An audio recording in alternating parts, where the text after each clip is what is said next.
stratégie qui a été mise en place. Voilà, Caroline, puis vous l'avez dit, il s'agit vraiment du chef du plus grand groupe criminel du pays, présenté comme l'ennemi numéro 1 donc de l'Équateur que vous voyez ici, qui est à côté donc du Pérou, de la Colombie également. Et c'est dans cette ville donc qui s'est évadé Guayaquil, donc la personne qu'on recherche à l'heure actuelle. Et de qui il s'agit? Eh bien, il s'agit de Adolfo Macias, alias Fito. C'est le chef des Géneros. Ça, c'est vraiment l'acteur principal du narcotrafic fleurissant donc en Équateur. Et on parle d'un groupe qui se compose de 8000 membres.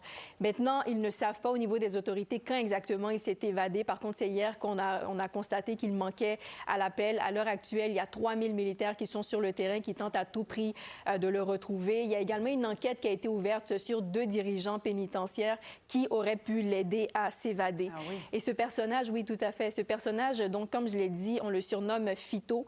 Il a été condamné en 2011 pour délinquance organisée, trafic de drogue, assassinat également, condamné pour une période de 34 ans. Et vous le voyez ici, durant les derniers mois, il avait été transféré à 3 reprises de prison jusqu'à cette prison de haute sécurité. Ça, c'était à la suite de l'assassinat de ce candidat à la présidentielle, Fernando Villavicencio. Vous voyez, il y avait environ 4000 militaires et policiers lourdement armés qui l'accompagnaient donc vers cette prison. Et il n'est pas à sa première évasion. Il s'est déjà évadé de prison en 2013. Par la suite, il avait été retrouvé au bout de 3 mois.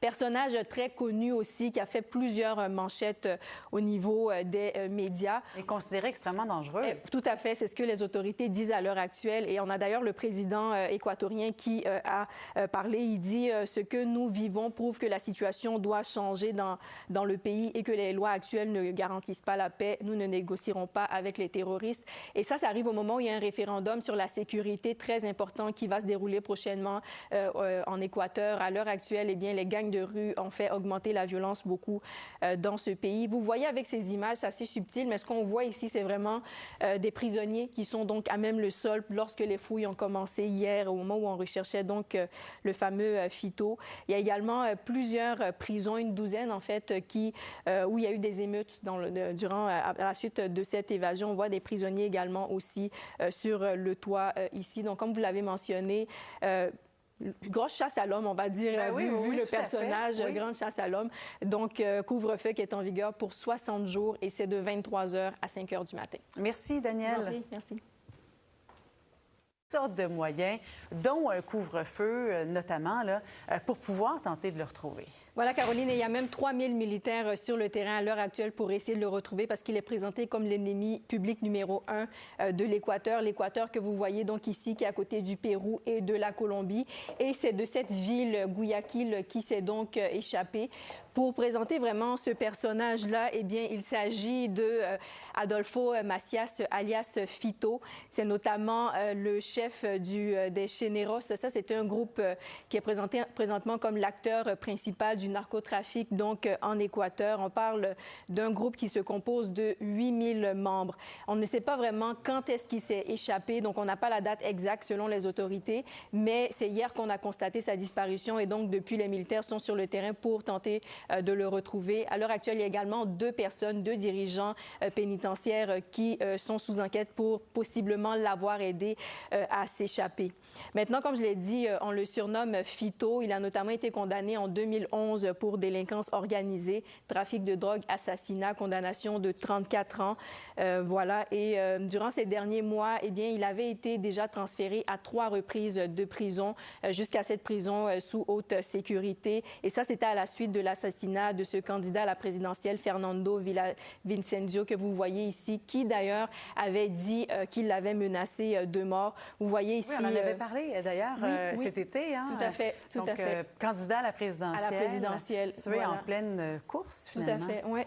Et même lors de l'arrestation, eh bien, il était escorté par 4000 militaires et policiers jusqu'à cette prison donc de haute sécurité. Et il n'en est pas à sa première évasion. En 2013, il s'était déjà évadé avec des prisonniers et on l'avait retrouvé au bout de 3 mois finalement. Donc, ici, vous le voyez, c'est un personnage qui est assez connu au niveau des médias, surtout justement après cette tentative, après l'assassinat. Mais finalement, on n'a pas su finalement qu'il avait assassiné, mais il a fait beaucoup les manchettes suite à cette menace de mort aussi. Et le président équatorien qui s'est donc prononcé, qui a dit « Ce que nous vivons prouve que la situation doit changer dans le pays et que les lois actuelles ne garantissent pas la paix. Nous ne négocierons pas avec les terroristes. » Parce qu'on parle d'un pays ici, l'Équateur, c'est le centre logistique pour toutes ces expéditions de cocaïne, notamment vers les États-Unis, vers l'Europe également. On a aussi la violence des gangs de rue et des narcotrafiquants qui a augmenté vraiment dans le pays. Au niveau des homicides, on parle de plus de 800% en 5 ans, donc en 10 ans, donc de 2013 à 2023. Et je termine avec ces images ici. Vous voyez, ça, c'était vraiment lorsque les fouilles ont commencé. On voit des prisonniers donc, de cette prison qui étaient vraiment à même le sol au moment où donc, on avait constaté la disparition de ce personnage-là. Il y a également eu plusieurs émeutes dans plusieurs prisons, une douzaine en fait.